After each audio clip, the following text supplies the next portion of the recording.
Have lots to talk to you about. Obviously, the latest developments in Gaza.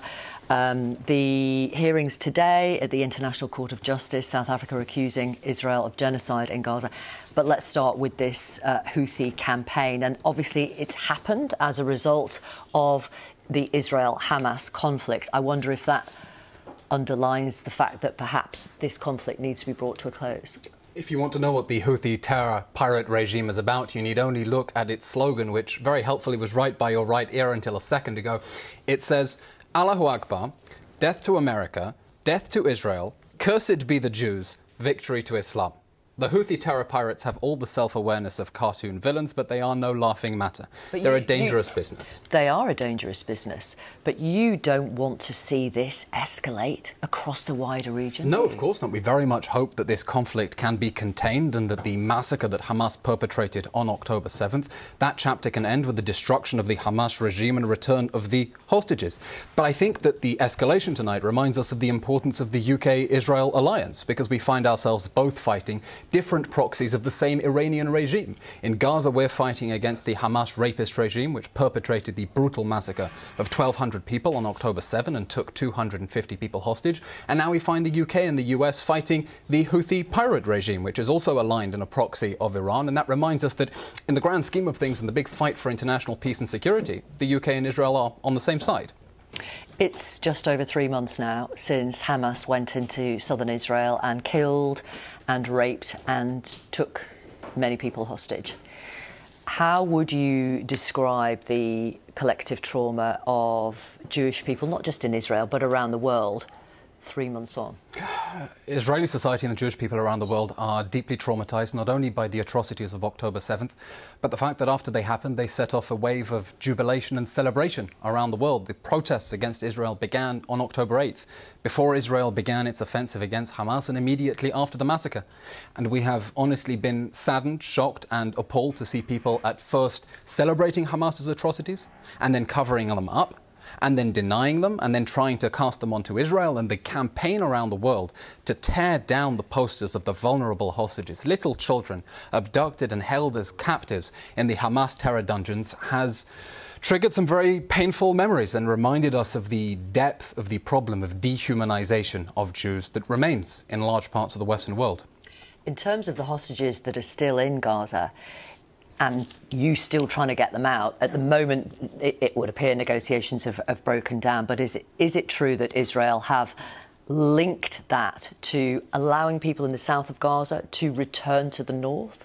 The hostage issue with 136 hostages still trapped in the Hamas terror dungeons is intensely painful for Israeli society. That's why many Israelis walk around with this dog tag that says in Hebrew, "Our hearts are captive in Gaza and bring them home now." 136 people. It's already too late for 25 of them who have been killed in captivity, and we are committed to the pledge to bring them all back. Have you linked it with Palestinians returning to the north of Gaza? I can't comment on specific details of the negotiations. These are sensitive negotiations where human lives hang in the balance, but we are, of course, making every effort to get those vulnerable hostages home, knowing what physical, psychological and sexual abuse they are suffering in those terror dungeons. In terms of eliminating Hamas, which is the stated aim of Israel, you've killed a deputy leader in Lebanon. You say you've killed 8,000 Hamas fighters in Gaza, and we know many thousands of Palestinian civilians have been killed or maimed. Tragically. US Secretary of State Antony Blinken said just yesterday the daily toll on civilians on Gaza, particularly on children, is far too high. Have too many people been killed? Yes. Far too many people have been killed. Far too many people have been killed since the moment Hamas invaded us on October 7th and perpetrated that act of genocide when they burned whole families alive, dismembered little children, raped little girls and abducted our grandmas. It's a very sad fact that everyone who has been killed or hurt since October 7th would still be alive if Hamas had not invaded us, launched this war and chosen to fight this war from inside densely populated areas where it has deliberately and in flagrant violation of international law hidden its military assets underground under civilian areas. And it remains true that this war could end tomorrow and the suffering could end right now if Hamas surrenders. And that's the position of the UK government when we see Lord Cameron in that op-ed with the German foreign minister writing, Hamas must lay down its arms. There is no room for Hamas in a post-war Gaza. We heard Secretary Blinken saying the same thing. This war can end tomorrow if Hamas surrenders, and we desperately hope, we're calling on Hamas fighters, they know they have two options, to surrender peacefully or to die in battle, and we hope they will make the right choice. This war could end tomorrow if you stopped bombing them. Well, we are not going to abandon 136 hostages in the hands of the Hamas rapist regime, and anyone who thinks we are going to do so is sorely mistaken and their moral compass irreparably broken. I understand that. But you are the stronger nation. You are the bigger nation. It's in your hands to stop this, to break this cycle. We very much want to end this cycle, and we want to end this war, and we want to end this war in a way that makes sure that Hamas can never attack us again. Because the first thing that Hamas did after brutally slaughtering 1,200 people on October 7 and taking 250 people hostage was to tell us that it wants to do it again and again. They went on TV and they said one October 7 was not enough. We will teach them a lesson and do this again and again until Israel is destroyed. So we want to end this war in a way that makes sure that they cannot attack us again like they did on October 7th, and they cannot attack us again like they did with 20 years of sustained rocket fire from the Gaza Strip. And you'll know that some experts think that is unrealistic. Let me move... We have a different assessment. Let me move to the International Court of Justice, which held its first hearing today of a case presented by South Africa in which Israel is accused of committing a genocide against Palestinians in Gaza. I'm going to play you a small clip from one of the submissions from one of the lawyers today. Have a watch of this.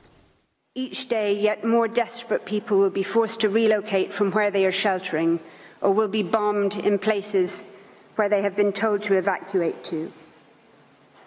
Entire multi-generational families will be obliterated, and yet more Palestinian children will become WCNSF, Wounded Child, No Surviving Family, the terrible new acronym born out of Israel's genocidal assault on the Palestinian population in Gaza.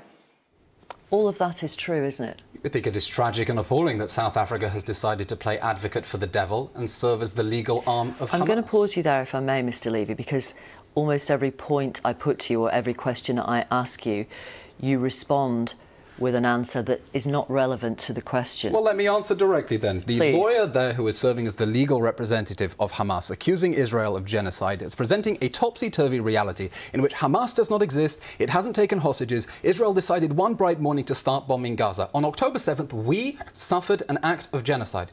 We suffered an act of genocide when Hamas invaded our country and burned, beheaded, tortured, mutilated, raped and abducted as many people as it could, as brutally as it could. And in response, we have launched a defensive campaign with very clear objectives: to destroy the Hamas regime so that it cannot hurt our people again, and to bring back the hostages who are still trapped in the terror dungeons. Those goals are very clear, and we have been pursuing them in full accordance with international law. And that is disputed. I want to ask you about these comments made by Israeli politicians since October the 7th, and hopefully we can bring up the quotes. Here we are. This is your president. It's an entire nation out there that's responsible. He's referring to Gazans. Have a look at this. The next one. We are now actually rolling out the Gaza Nakba. Nakba, as people know, is a term for catastrophe after the 1948 war, a war used by Palestinians about ethnic cleansing. And we all have one common goal: erasing the Gaza Strip from the face of the earth.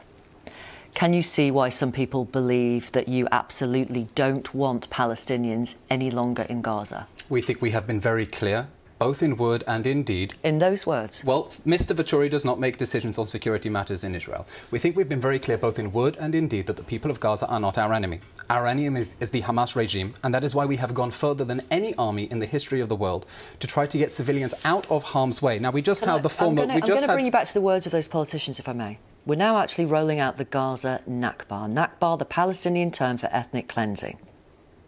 Those are the words of a government minister in your government? Talk about a little bit of historical context, what the Palestinians refer to as the Nakba. I'm just asking you about those words. No, so I want to talk about that word Nakba. When the Palestinians use the word Nakba, they are referring to the consequences of the decision in 1948 to try to scuttle the creation of a Jewish state. Under the UN General Assembly resolution, they declared war in 1948. That war of annihilation did not go their way, and there were consequences as a result. And how is that relevant to what your government minister has said now? Because what he is saying is we want to get rid of these people. No, we do not want to get rid of these people. We have been very clear in word and in deed as a government, and as the Prime Minister and the Defence Minister have said, that we urge civilians to get to safety in the safe zone.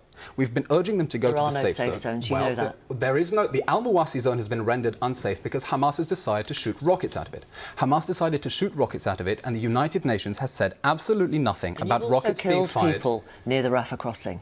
And it is absolutely tragic that Hamas continues to double down on its human shield strategy. I don't know whether your viewers, understand the extent to which in the last 16 years Hamas redesigned Gaza's cityscape in order to hide its military assets underneath civilian areas. And we have made extensive warnings for civilians to leave. We've placed 70,000 individual phone calls, dropped 7 million leaflets, 14 million phone calls, 14 million text messages. We have been going more than any army in history, and I'm quite happy to be fact-checked, more warnings than all armies in the history of counter-terrorism warfare put together, to urge civilians to get out of harm's way. They are not our enemy. Our enemy is the rapist regime that perpetrated the atrocities. There is no such thing out of harm's way in Gaza. I'm going to pause you there because we're out of time. We would like the creation of safe areas, and we would like the UN to cooperate with us instead of condemning Israel for designating safe zones, which is what they have spuriously been doing. You know there's no such thing as a safe area in Gaza. We're going to leave it there. We hope there very much will be the day after Hamas. Thank you very much for being with us. Thank you, Victoria. Thank you. One of the most bewildering things about the post office scandal, and there